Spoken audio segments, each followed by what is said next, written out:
Kahit sa itsura natin. Okay, okay. Shampoo pa natin. Yan. Buenos dias. Buenas noches.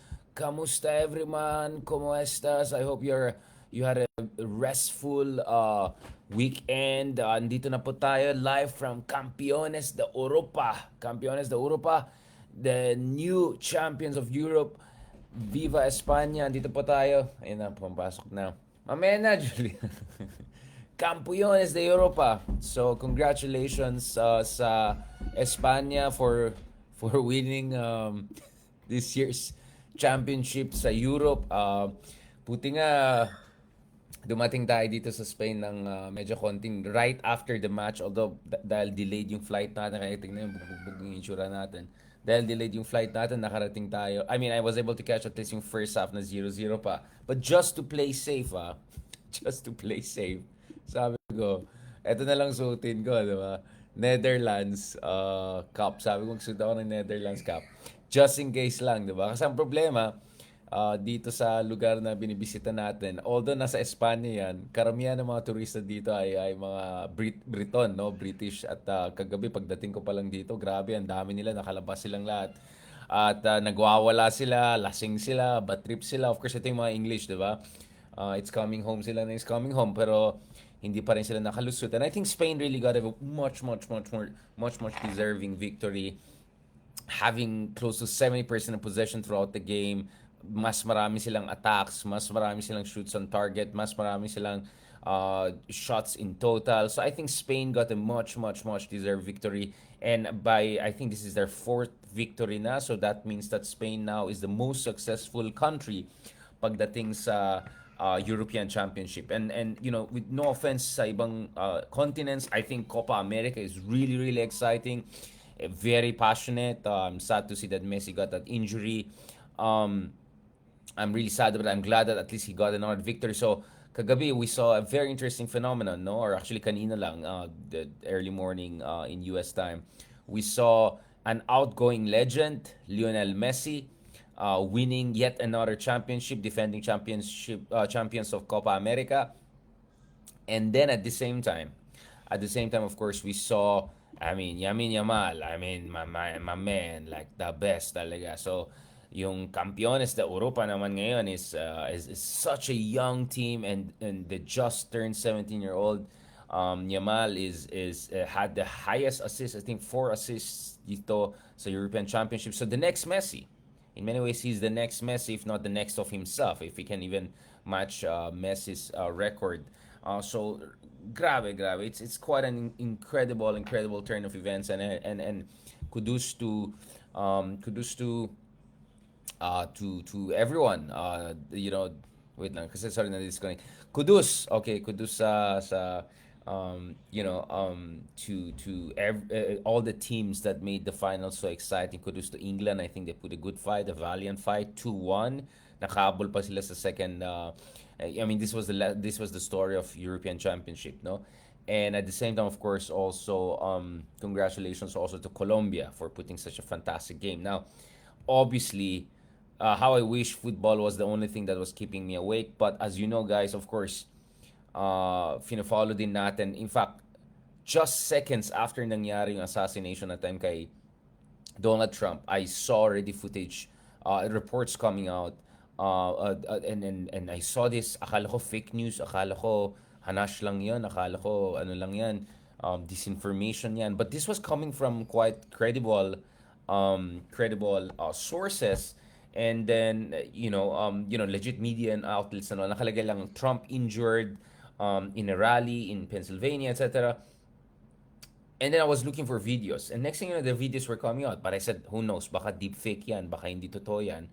But immediately I saw CNBC and MSNBC among others also releasing videos at na-confirm talaga na there was indeed an assassination attempt on former president and now the current clear front runner to be the next president of the United States again, Donald Trump. Obviously, it remains to be seen what will be the turn of events. It will remain to be seen if if it's inevitable that Donald Trump will return to the White House. Of course, there's going to be rallying around the flag phenomenon. Of course, there's going to be, ayan na, I mean, Trump can position himself as kind of like a victim, no? Parang siya nang victim niyan, di ba? Yung person na was just convicted for multiple felonies, a person who's being under investigation for his role or alleged role dun sa January 6 events back in 2020. Someone who's been accused of being a purveyor of fake news and disinformation. Someone who's been accused of being a vehicle of hate and grievance-based politics. Someone who's been accused of essentially energizing the far right in the US is now a victim. Is now a victim. I mean, obviously nakita natin na early on, ang daming lumalabas na sinasabi na ano lang yan, ito yung Reichstag fire. Just to give you a little bit of history, so the way the far right and the Nazis came to power in Germany, I'm not saying they're the same, but I'm just saying, so just to give you an history back at Reichstag fire. So one reason na naging elected leader si Hitler, Chancellor Hitler back then, was because there was a fire in the Reichstag.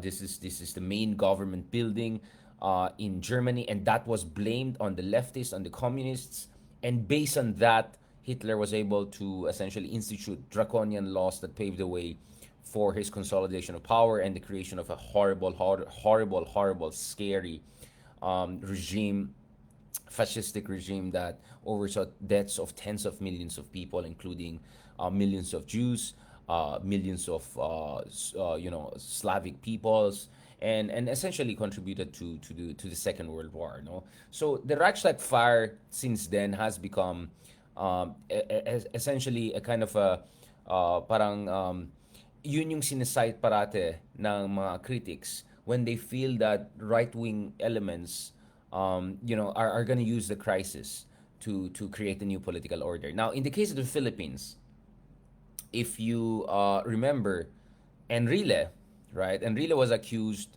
or Enrile at some point implied, if I'm not mistaken, na yung Plaza Miranda bombing, that provide in the early 1970s that provided the ground for declaration of martial law. Na may mga nagsasabi, and there are some studies and reports that suggest na gawa-gawa lang yan. So in short, we have throughout history, from Germany to pre-martial law Philippines, cases whereby you have staged violence, it's blame on the other side, and then that's used as a basis for creating dictatorship, right? So immediately we saw a lot of leftists, a lot of anti-Trump people using the assassination attempt to say na stage lang yan, to say na gawa-gawa lang nila yan, and the fact na hindi natamaan directly si Trump, sinabi nila na ano lang yan, scripted lang yan. But interestingly, a lot of people are analyzing the footages, including a photo that shows a bullet just passing by really, really closely by Trump, say that mukhang malabo na ano yan, staged yan. Kasi he was really saved. He was really saved really by a whisker, less than a whisker. For Trump, obviously, he sees something almost, he saw divine intervention. Other people also saw, of course, a terrorist, an assassin who just didn't know what to do. But nevertheless, as we wait for more investigation, kasi just to be very clear about this, so the way the security works is that there are three tiers when you have a very important person giving a speech, a presidential candidate, a former president. So you have the Secret Service, who's the first tier, immediately around sila yung cordon sanitaire and essentially the Praetorian guards around the candidate. There's a second tier that covers a medium range. Yun yung mga local law enforcement officials. And then there's a third tier. Ito yung mga snipers and experts. Now, of course, we saw some of the footages whereby the sniper guy is seen having a moment of pause and then shooting at the assassin, no, at the terrorist, at the assassin, who was eventually neutralized. Now, there are a lot of conspiracy theories around this. Some people on the right are accusing the Secret Service of not doing its job, accusing the government of not doing enough in order to protect Donald Trump. You have Peskov, the spokesman of Kremlin, of Putin, also blaming the Biden administration for creating a climate of hate around Trump. So that's the right wing attack. The right wing is blaming the current Democrats and administration for creating climate of hate, contributing to climate of hate, or not doing enough to protect Donald Trump. And then there are far right people, far right people, who are essentially saying that this is sila nang umatak. So, of course, yung point of reference nila. So, we see from both left and right, there are different conspiracy theories. On the left naman, they're saying this is a Reichstag fire situation, this is staged, etc., which looks very unlikely based on the analysis and footages we're seeing. On the other hand, on the right-wing side naman, na nakita natin na they're blaming the administration, Biden, they're blaming Secret Service, they're blaming... So both sides are coming up with their conspiracies. But I think we really have to wait and look at... so one of the things we have to see in the investigation is kasi yung three tiers ng protection na yan, yung immediate Praetorian Guard, yung mid-range law enforcers, and then yung far-range snipers, may communications yan. So there are two things at least you have to look at. One is the communication between the medium tier who seem to have spotted because may mga audience na interview ng BBC, 'di ba? Na sabi nila nakita nila yung guy na umakyat at naglalagay ng sniper. So we have to know about how effective was the communication between the mid-tier, which is the local enforcement officials, and the Secret Service, and then particularly also the communication with the sniper guy who eventually spotted the there would be failed assassin. So unless we have some sort of evidence, no, ano ba yung nature ng communications, it's hard to give a definitive final say. And unfortunately, while the investigations are not, fully out there, ang nakakatakot dito, guys, is each side is gonna come up with their own conspiracy theories. So the far left is gonna say this is a staged event to make Trump supposedly hero, and then the other side is gonna blame the government, blame the Democrats, blame whoever is against Trump as essentially either inciting this, contributing to this, or directly organizing this. So nakakatakot yung situation na yan. And honestly, I don't see how this is gonna bring down the temperature. Although, to be fair, Donald Trump released a statement yesterday kung saan he said na, this is time for unity, this is time. So, and that is okay and everything's fine and everything's gonna push through. So, hopefully that contributes to bring down the temperature. But looking at how defiant Trump was, diba, at the moment of shooting, after he was ushered off the stage, ang tanong ngayon is Donald Trump gonna go all out and say, see, they're really after me and they want to really take me down literally. And when he says they, na very amorphous yung kalaban in the whole MAGA world, right? And if you follow QAnon, all of this deep state argument, all of this cabal argument, it's scary. It's really scary. It can go all over the place. So all of us are gonna watch very carefully in the coming hours ano yung maging speech ni Trump dun sa convention as he becomes officially crowned as crowned because it's essentially the Republican Party is a Trump party nowadays, as he gets crowned as their nominee. Although of course he won more than 2,000 delegates, it was never even close with the others. Nikki Haley, the others are not even worth mentioning anymore. Okay, fine. DeSantis, Vivek Ramaswamy. Okay, now going back to this, let's see what the speech of Donald Trump would be. Again, I won't be surprised that he will remain quote unquote statesman-like through the week, but the MAGA world is already on conspiracy theory overdrive now, and I think Trump will eventually respond to that in one way or another. And honestly, I don't see how Trump is not gonna accept anything less than victory come November. And imagine kung hindi siya manalo sa November, what will be his rhetoric? What will be his supporters' statement? And ang feeling ko nga, this assassination attempt broke yet another psychological barrier, created yet another dangerous precedence after the January 6th event in 2020. So the attack on the Congress during certification of the election outcome, now this assassination attempt against Trump, it gives you these vibes of 1960s when you had all of these scary things, political violence erupting all across America. So again, I think everyone has to hope for the best. Whether you're American or not, if America is in trouble, it's going to have reverberations all around the world. All of us have family and relatives in the United States. I regularly visit the United States. I've been from South Carolina to Georgia to Stanford to Berkeley to DC throughout the year. Multiple trips to the United States. I hope to go back soon to the United States again, also to cover the elections among others. And then we're a U.S. ally. And if U.S. is weak, that's going to encourage Russia. That's going to encourage China, and that's not good for the Philippines. That's not good for Taiwan. That's not good for Ukraine, so on and so forth. Um, yes, one of you mentioned Reagan. In the case of Reagan, I think he had a 20-point jump right after the failed assassination attempt. But eventually that plateaued. But still, he won it. He won things. So I won't be surprised if the surveys show that there could be some temporary bump for Trump, especially because now almost all Republicans are going to vote for Trump. There's the rallying around the flag effect. And on Biden's side, ang laki ng problema niya ngayon. I think on Biden's side, mahirapan siya ngayon to attack Trump as an enemy of democracy and all of that because Trump is now a victim, the victim for that matter, and a champion in the eyes of a lot of Americans, among others, the way he defied death essentially, right? In the aftermath of the event the other day. So nakakatakot ito. And let me just connect this to the Philippines, sorry, because I have to go. Pagalitan tayo ng cousin natin na nakakatakot ito because now, like, anything is possible na, guys. It's a crazy world. Just invasion of Ukraine. Presidents dying here and there. Assassination attempt on Donald Trump. I mean, we're living in a very uncertain, scary world right now. And that is why I said, guys,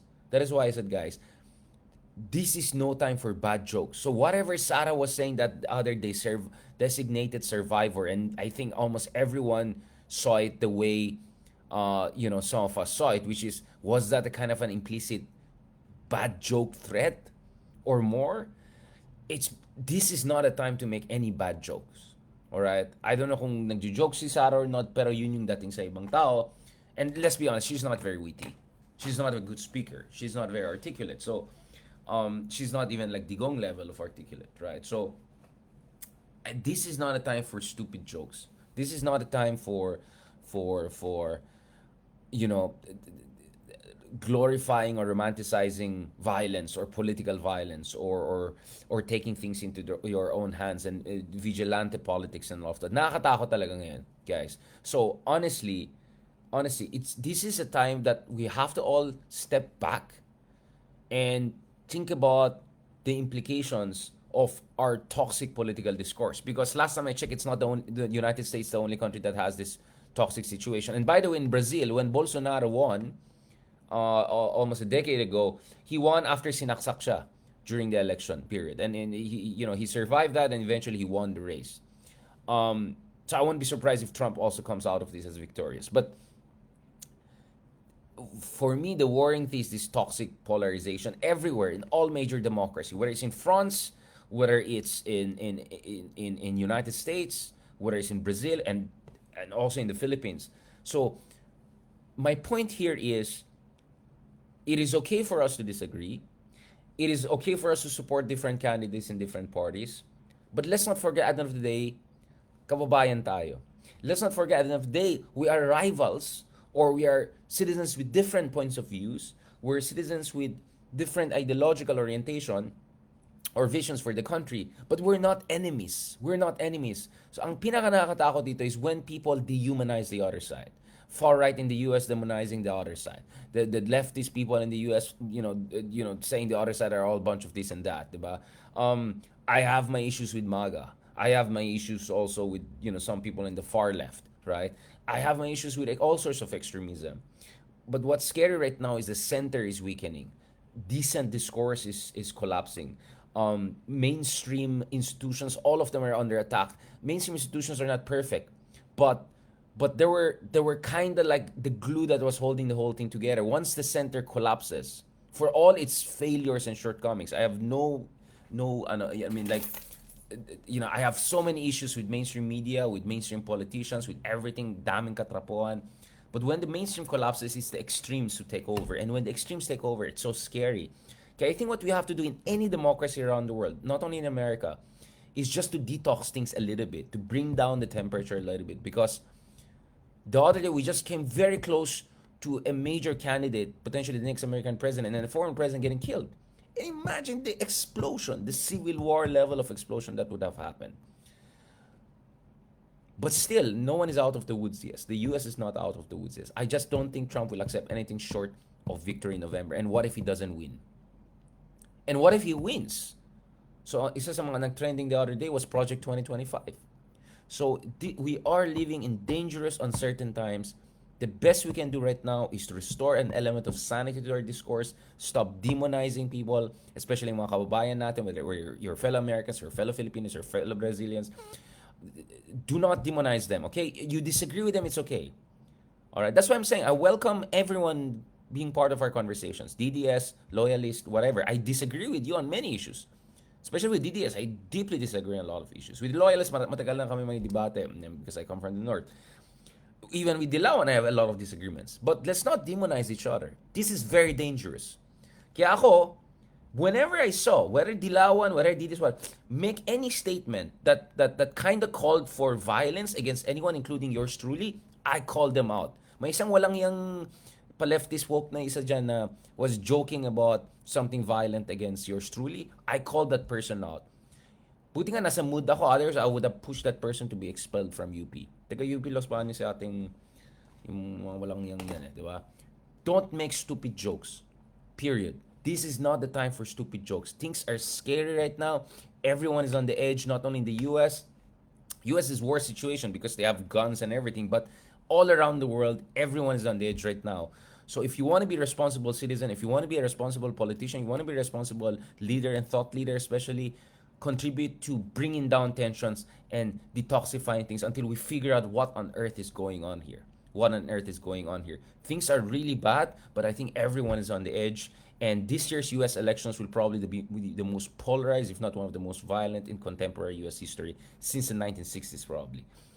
And my fear is that what happens in the U.S. will have ripple effects all around the world. And if U.S. is weak, that's going to strengthen China, strengthen Russia and other revisionist powers. And if as the U.S.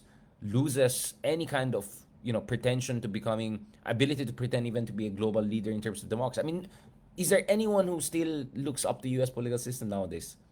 Seriously, like, will anyone take U.S. seriously when they talk about democracy and civility and pluralism, right? Wala na moral ascendance in the U.S. But my point is that it can get way worse than this.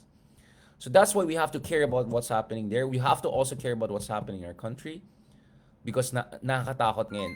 Yung nangyari sa US, ginagaya dito. Ginagaya ng mga leftists, ginagaya ng mga right-wing, marami rin mga maga-maga sa Pilipinas, marami mga, alam mo na, mga fanatiko sa Pilipinas. Kaya nakakatakot sa situation. So in that world, let's do what we do, guys. Critical thinking, critical discourse, medyo nagpapatawa. Humor is very important kasi minsan it brings down the political temperature. Alam ko maraming hindi nagsang-ayon sa akin, problema niyan, pero dahil sa humor natin, it makes things easier. It makes things easier. So let's bring more humor, good intention in, and let's push back against toxification, let's push back against demonization. On that note, maraming salamat. Mabuhay po kayo, mabuhay ang Pilipinas, and talk to you soon. Salamat po. God bless po. Talk to you soon. Please don't forget to continue to support us sa different platforms natin. Salamat.